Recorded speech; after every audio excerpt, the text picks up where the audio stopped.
evaporación, entonces se produce una condensación, entonces tendríamos la precipitación, ¿no? La caída del agua en los diferentes estados. Entonces tenemos ahí el movimiento de las nubes a través de la acción del viento, entonces que puede caer en diferentes lugares, ¿no es cierto? Entonces una vez que se tiene la caída, entonces hay una parte que se infiltra, ¿verdad? Lo que se produce la infiltración, pero hay algo a mayor profundidad que se llama la percolación, a mayor profundidad.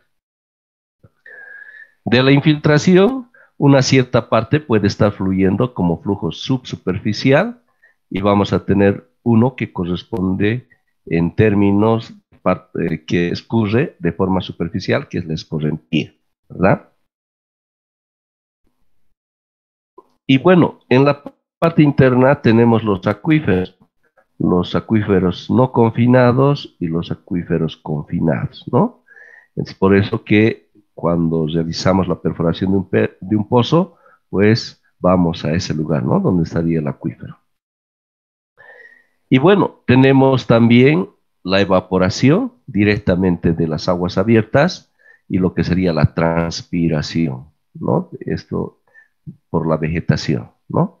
Pero en términos de facilitar los cálculos, es que los juntamos y se llama la evapotranspiración, ¿no? Entonces, esta cantidad de agua, ¿no es cierto?, que va como flujo superficial, en un cierto momento retorna nuevamente al océano, ¿verdad? Por ejemplo, si nos imaginamos en el caso de Cochabamba, tenemos el inicio ahí en Sacaba, ¿no? Y vamos a ver que el agua que nace en Sacaba, lo que posteriormente lleva el nombre de río Rocha, ¿no? En un cierto momento confluye, seguramente hemos debido ver alguna vez cuando hemos ido ahí a Orcupiña, ¿verdad? Hay veces lo vemos al río Rocha bastante negruzca, ¿verdad? Por todo lo que es el material orgánico presente ahí, hasta maloliente, terrible, ¿no es cierto? Pero bueno, gracias a Dios tenemos lo que es el tratamiento natural, la oxigenación a medida que el agua se va moviendo más aguas abajo. Entonces, y en un cierto momento se tiene la confluencia con el río Tapacarí, ¿no? Justamente por Parotani, por ese sector, ¿no? Entonces ahí se puede observar, es algo interesante ver esta confluencia de ambos ríos, ¿verdad? Hay la parte del río Rocha, entonces que ya más o menos ya ha tenido un tratamiento natural, algo verduzco se lo observa, y el río Tapacarí con una turbiedad, ¿no? Característico, y se tiene la confluencia de estos dos ríos, ¿no? Entonces prosigue, y si recordamos un poquito de la hidrografía de nuestro país, entonces va llevando el nombre de río Caine, ¿no es cierto? Río Grande, río Mamoré, río Madera, y tenemos el aporte del río Amazonas a lo que va a ser el océano Atlántico, ¿verdad? O sea que en un cierto momento las aguas, ¿no?, van a ir a aportar nuevamente al océano y otra vez se va a producir la evaporación y es algo que se va a dar de forma iterativa, ¿verdad? Entonces, ya sabemos, no hay una invención de agua, no podemos crear de la nada el agua, pues precisamente el agua es algo que se tiene de forma constante, lo tenemos presente y va circulando, ¿verdad? Entonces, ahí interviene el ciclo hidrológico. Bien, continuemos. El ciclo hidrológico se debe a dos causas. Si no fuera por estos dos factores claves, no habría ciclo hidrológico. Entonces, uno de los factores claves es el sol, ¿no?, que proporciona la energía para el proceso de evaporación, ¿verdad? Si no habría la presencia del sol, entonces pues precisamente no vamos a tener la evaporación y por ende no va a haber ciclo hidrológico. Es fundamental la participación, ¿no?, de la energía solar, ¿verdad? Y el otro factor clave importante también es la gravedad, ¿no? Si no tendríamos la gravedad, pues no tendríamos la precipitación, ¿no? O sea, la caída del agua que estaría cayendo por su propio peso, ¿no? Ya lo vamos a estar viendo más a detalle esta parte.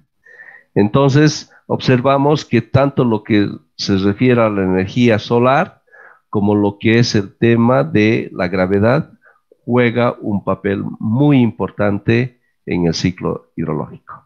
¿Está bien? Bien, también aquí tenemos otro detalle de lo que hemos estado mencionando. Ahora, quisiera mostrarles estos porcentajes de la realidad, ¿no? De la cantidad de agua que tendríamos en el mundo. Miren, del 100%, ¿no? De agua en lo que habría en nuestro planeta, nuestro querido planeta, miren, 96.5% está en los océanos. Casi todo el agua está en los océanos, ¿verdad? Una cierta parte está como hielos polares, 1.7, y como manantiales subterráneos está también 1.7. Y miren, la parte superficial y atmosférica, este porcentaje, apenas del 0.1% del total del 100%, ¿verdad? Y generalmente, ingenierilmente, nos inclinamos a usar lo que es el agua superficial, ¿verdad? ¿Por qué? Porque es fácil, ¿verdad? Tenemos ahí el agua superficial a través de un río, hacemos una obra de toma y listo, y aprovechamos así de forma fácil el agua superficial. No hay costo adicional, solo una vez se va a invertir en la construcción de nuestra obra de toma y más nada. Pero sin embargo, si observamos las otras fuentes, el caso de los manantiales subterráneos, habíamos mencionado que vamos a tener costos continuos en el tiempo por el tema del pago de la energía eléctrica para que funcione las bombas, ¿verdad?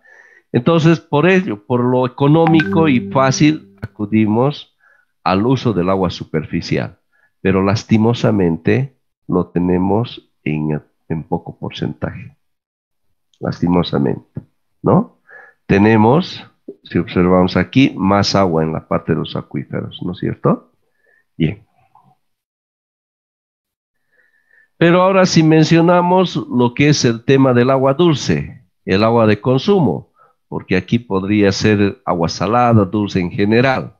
Estamos hablando del 100% de agua, ¿verdad? Pero enfocándonos a lo que es el agua dulce, el agua para el consumo humano directamente, ¿no? Miren esta distribución. 2/3 está en términos de hielo polar. Y el 1/3 está distribuido, el que resta, de la siguiente forma. Casi todo, por eso habíamos puesto esto, casi ese 1% que hemos mencionado, está como agua subterránea, ¿ya? Y en los ríos, que es lo que nos interesa para el consumo, apenas 0.006%. Y el resto, por supuesto, en los tejidos de las plantas y animales, ¿verdad? Sabemos que las personas, un gran porcentaje, ¿no? De nuestro cuerpo es agua, ¿verdad? Entonces, esta realidad es importante ver en términos que por ello nos toca cuidar lo que corresponde a las aguas superficiales, la contaminación y otros factores, ¿verdad? Y es de la que aprovechamos y es la forma más económica de aprovechar el agua. Y es de la que nosotros como ingenieros civiles vamos a acudir en demasía para dar soluciones de abastecimiento de agua, ¿verdad? Bien. Otro concepto clave e importante, el concepto de cuenca, ¿ya? Cuenca.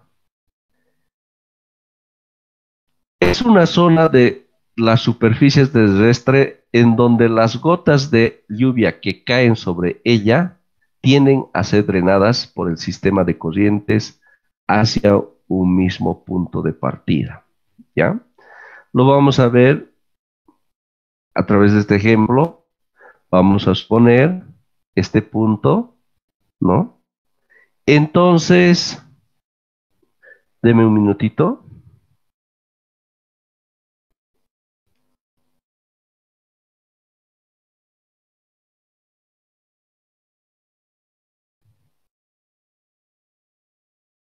Bien, he creado una diapositiva adicional para explicarles mejor.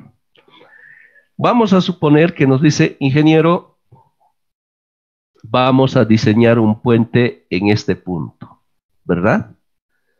Entonces, lo primero que tenemos que realizar es definir el área de aporte, ¿verdad? Definir de dónde va a venir el agua que va a pasar por este punto de interés, ¿no? Entonces, para definir el área, entonces seguramente que vamos a trazar, ¿no? Y vamos a encontrar, y esto es lo que lo estamos llamando la cuenca, ¿no? La cuenca de aporte. Entonces, de tal forma que cierta lluvia que caiga ahí, toditas, ¿no? Se van a acumular en términos de un drenaje principal que va a tener nuestra cuenca, ¿verdad? Todas estas aguas van a ir a ese punto y van a salir por un punto único, que va a ser el lugar donde hemos definido que va a estar el puente, ¿no es cierto?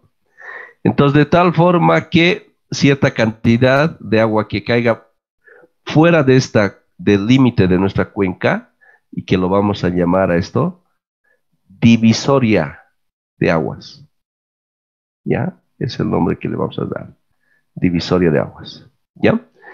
Entonces, la cantidad de agua que caiga fuera de la divisoria de aguas va a ir a otra cuenca, ¿ya? Va a ir a aportar a otra cuenca, ¿no? Entonces, la determinación de lo que va a ser la divisoria de aguas es muy, muy importante. ¿Por qué? Porque esto es como una especie, voy a graficar aquí, como una especie de una cierta bandeja, algo así. Vamos a suponer lo siguiente. Y que de repente alguien va con una jarra de agua, ¿verdad? Ahí donde uno lo va a sostener y va echando el agua, ¿verdad? Entonces el agua se va a mover y vamos a tener esta salida. Entonces nuestra cuenca estaría actuando de la misma forma, ¿verdad? Como este recipiente, ¿no? Entonces, la caída de precipitación que se dé en nuestra cuenca, entonces esta precipitación lo vamos a medir y va a estar en términos de caudal, la cantidad de agua que pase por este punto.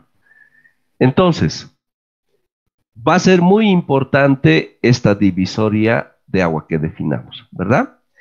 Entonces, ahí es donde tenemos que tener todo el cuidado respectivo para poder determinar la divisoria de aguas.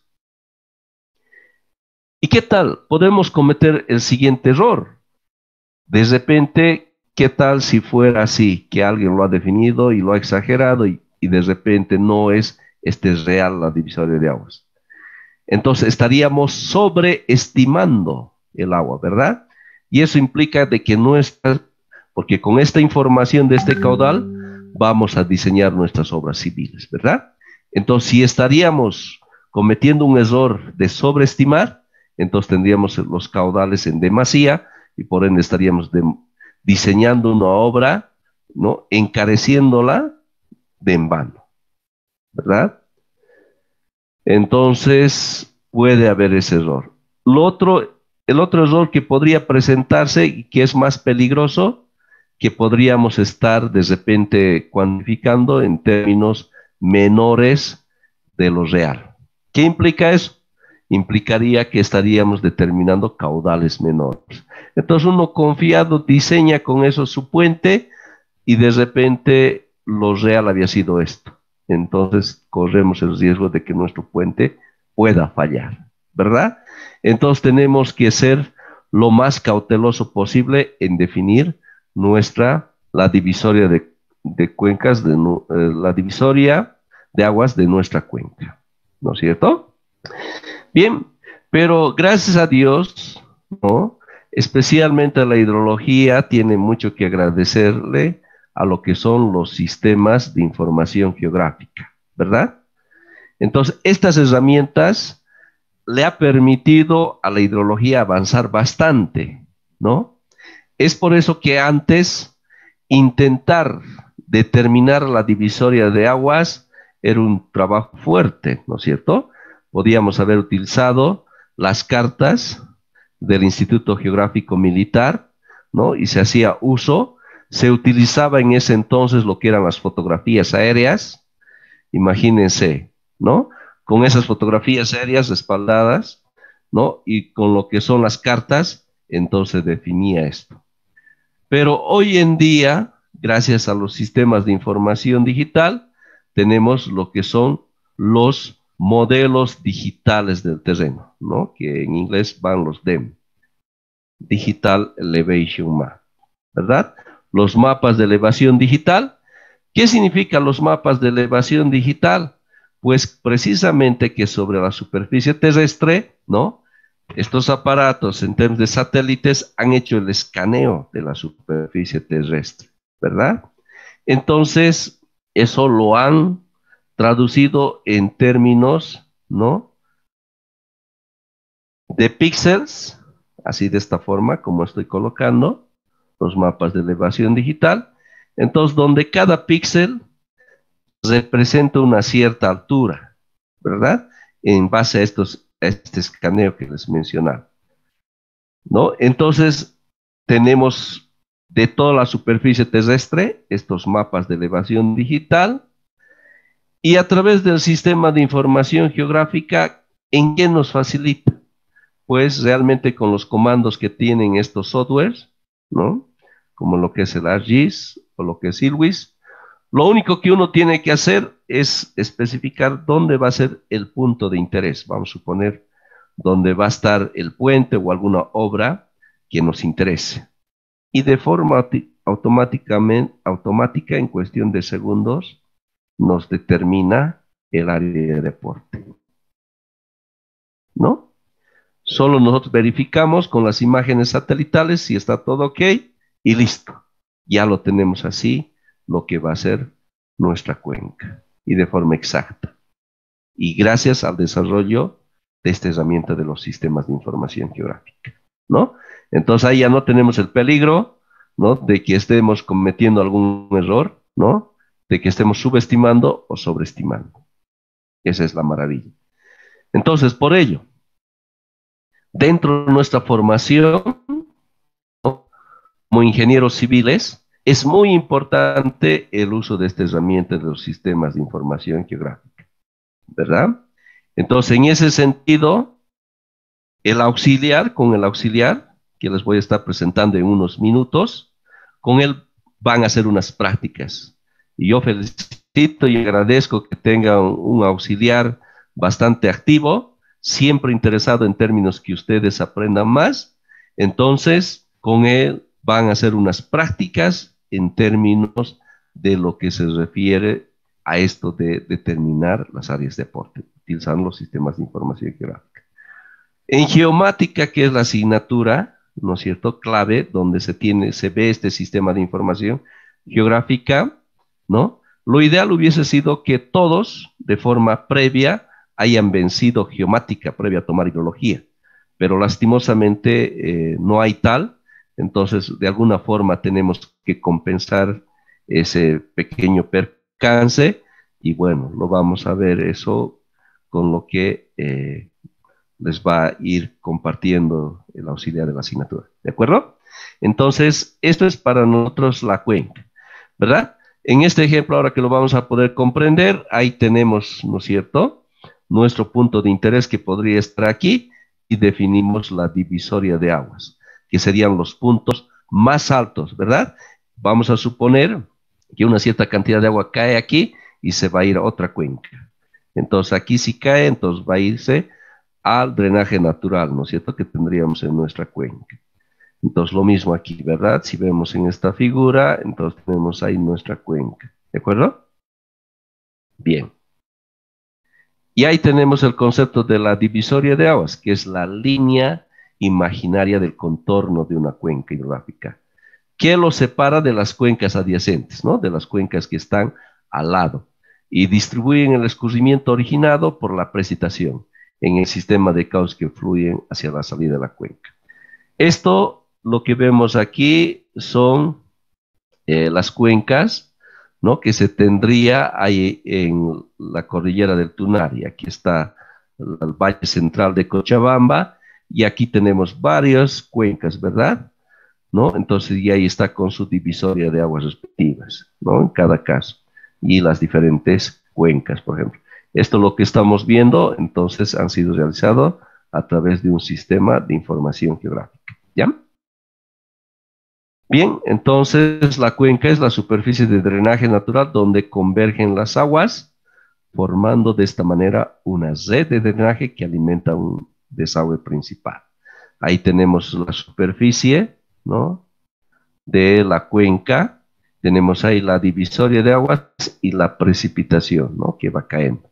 Entonces, y el caudal que nos interesa, ¿verdad? Entonces, ahí lo tenemos. Bien, ¿alguna pregunta hasta aquí, tal vez, por favor? ¿Alguna inquietud?